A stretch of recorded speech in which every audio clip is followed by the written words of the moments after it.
Hi guys, welcome to my coffee show. My name is Jack and today we're going to compare again. We're going to compare my grinders. Okay, but today a funny video. We will compare my Solo DF64 grinder with my hand grinder Kinu. Yes, I still have Kinu. If for those of you who remember, some time ago I did an unboxing. We did some videos with the Kinu, then we kind of forgot about it. No, it's still here. So we will pull two shots, simple, two shots on descent, and the question is which shot is better. I will be using the lever espresso machine profile. I'm aiming for 36 grams of liquid, 18 grams of coffee in. I will be aiming for 40 seconds, by the way, for the shot duration. The pre-infusion will be 20 seconds, and then there will be that increase and then the steep fall of the pressure. The reason I'm using this profile is I'm slowly building up to the video where I put descent against my La Pavoni. Not yet, but it will be coming at some point. So, well, click like, and if you haven't clicked subscribe. I want to get used to those lever style shots on a descent first. Coffee that we're using today, it's a square mile coffee. They call it Los Angeles, and it's a coffee from El Salvador. And the tasting notes are interesting: cherry, pineapple, and syrupy. I mean, I was wondering, syrupy for me it's a texture more than tasting notes, but well.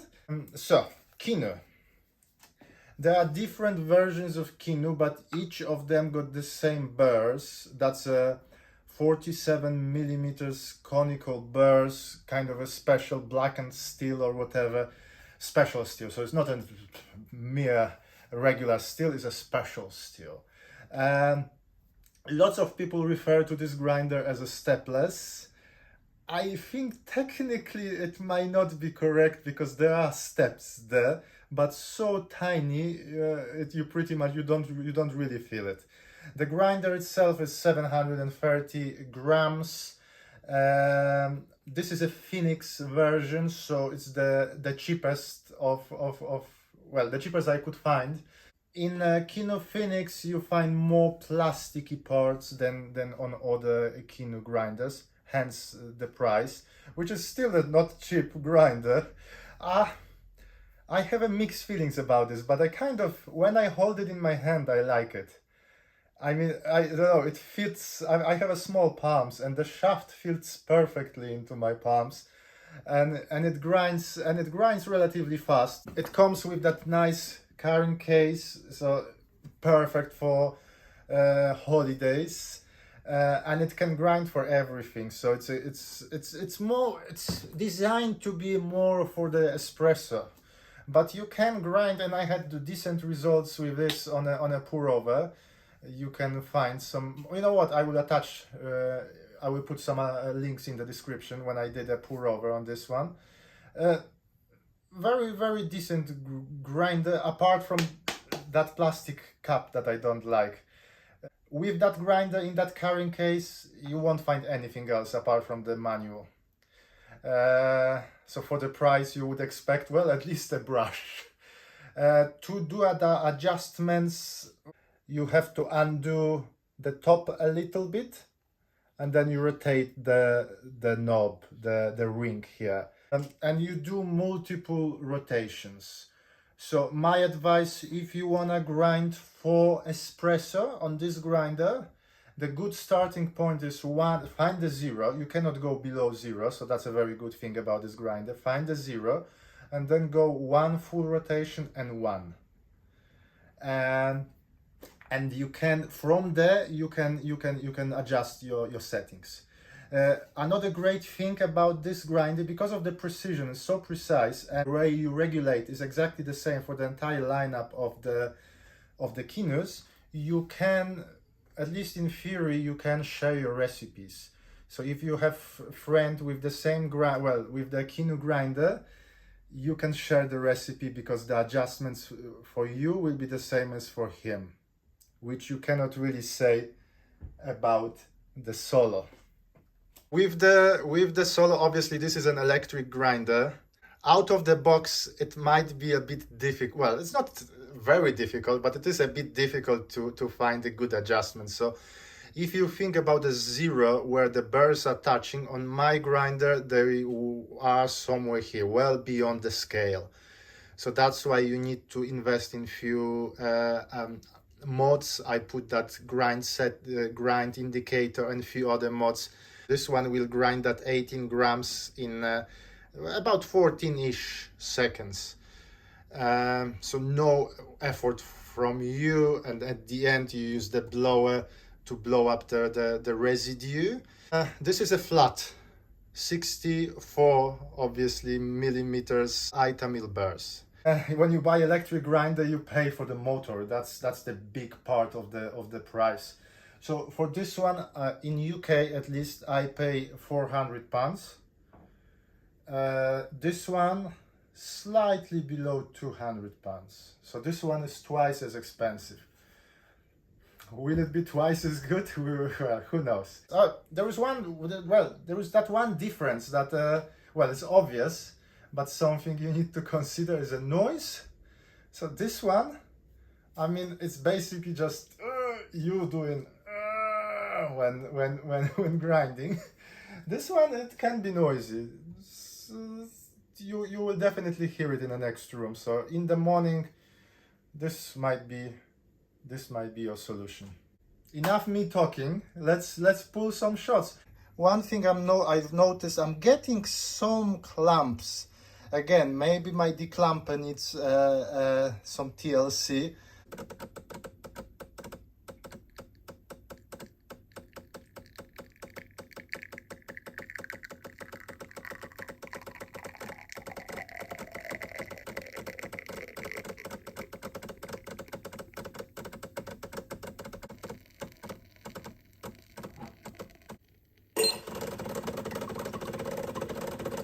The shot looks nice, beautiful shot. Have a look at the extraction. So pretty much everything as it should be, nicely extracted shot. The espresso flow almost in the same line as the water flow, temperature perfect. By the way, I read somewhere that we should really taste espresso when it's much colder, and we should taste it when we mixing it with some water. Then it develops the full aroma. What do you think? So leave some comments. I still haven't found my only spoon in this household. Well, I don't mix my espressos. Okay, I admit it. I only stir the espresso for you guys. Another thing is that I never really use those glasses, those shot glasses. I mean, I use them for drinking vodka, but because they are clear, you can see exactly what. If I drink espresso, I drink it from this lovely cup, so I can nicely swell the shot. I can definitely smell cherries in the. Oh, it's a naturally processed coffee, so yeah, I can smell cherries and some kind of a dark notes. Wow. It's wonderful. Oh. I've tried this shot yesterday. When I ran it faster, it was more pineapple-y, but I can still taste pineapple. It's now that sourness and a little bit a hint of bitterness. They are working so nicely together in this particular shot. And the sweetness, so definitely fruitiness. I would also add some darker notes, possibly because this shot took 40 seconds, which is, well, for the liver shots it's okay, but normally for most of us we pull the shots that are what, 30 seconds ish. I like those longer shots because they often develop more interesting notes, but maybe for this particular coffee, shorter extraction would bring up more fruitiness and less of those darker flavors like a chocolatiness. chocolatiness. But it's wonderful. If you like sweetness, sourness, and a little bit of bitterness mixed together in the way that no flavor notes is overpowering. I cannot precisely pinpoint which fruit I taste, but there is lots of fruitiness. Oh, lovely. Oh, that will be hard to follow for Kinu. So I'm on a setting 1 now on the Kinu, and it took me 45 seconds. I admire those of you who use only hand grinders for espresso. I wouldn't do it on a daily basis. No chance. And look at the quality. I don't have a third hand to play with the coffee itself, but trust me, if you don't see it, trust me, it feels and it looks much fluffier.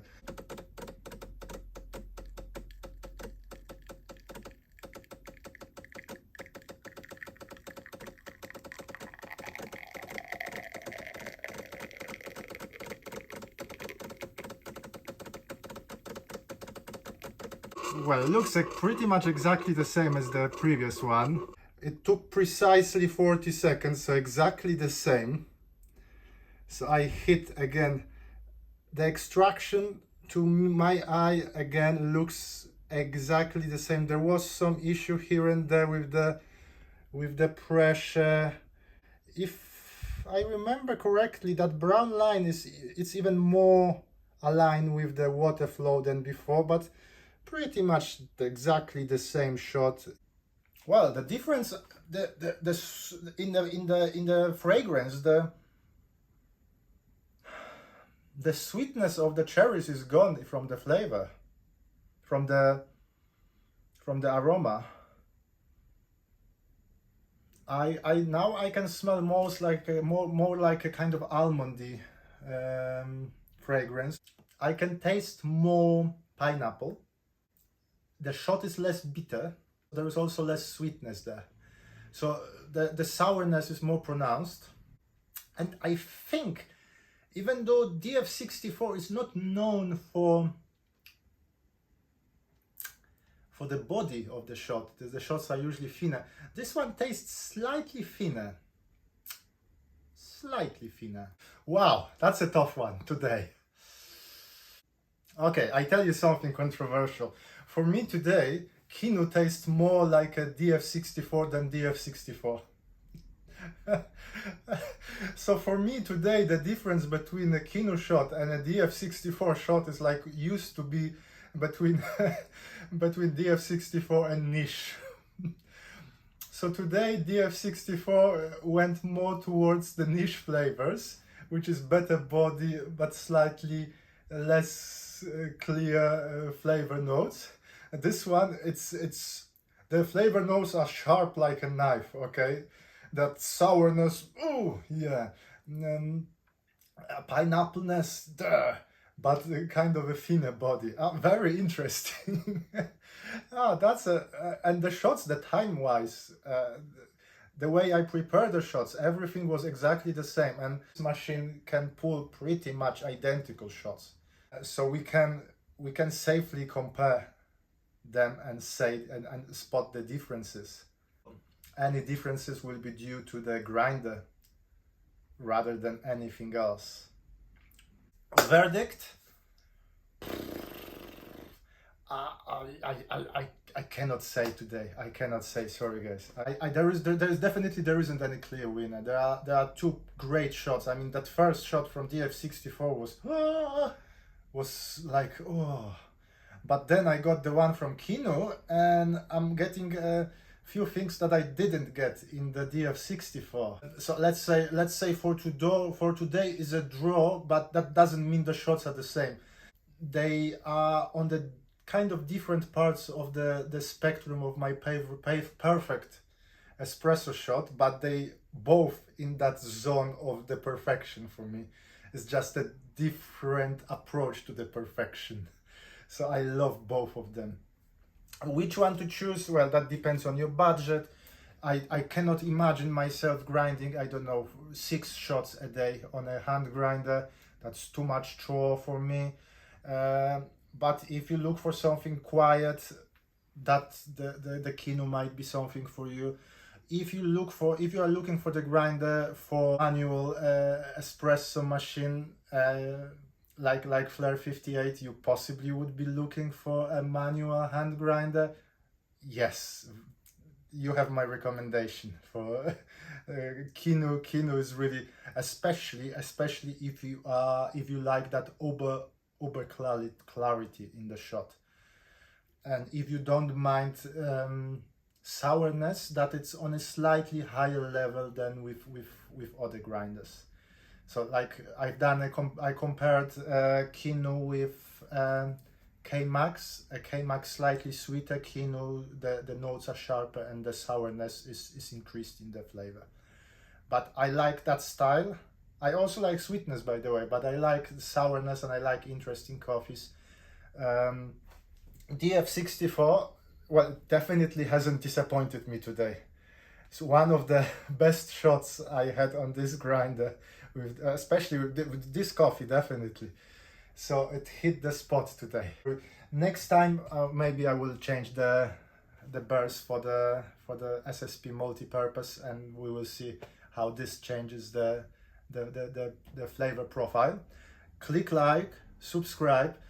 One thing that is coming, I'm recording it on the Sunday the 27th of March. Next weekend there is a big London coffee festival, Friday, Saturday and Sunday. If anybody is coming, just let me know. I will be there on Sunday. I have a VIP ticket, so I will be there. I have no idea. I've been there last year and it was so noisy. I have no idea if I will be able to record some proper video, but definitely I will take you there and show you what I can. I signed up for the barista course. The only reason I did it because the last year the barista course was on a GS3. Possibly that's my only chance in life to actually play with that machine, so that's the only reason I signed up for the beginner's course, how to make an espresso. I will buy lots of coffee. Last year I discovered a few very interesting, like a small coffee roasters, and they were great. They always give some discount codes. I will collect the discount codes and I will give it to you guys if you want to try. But for today, thank you very much for watching. My name is Jack. This is my coffee show. I'm again high on caffeine and hopefully I will see you soon. Thank you. Bye.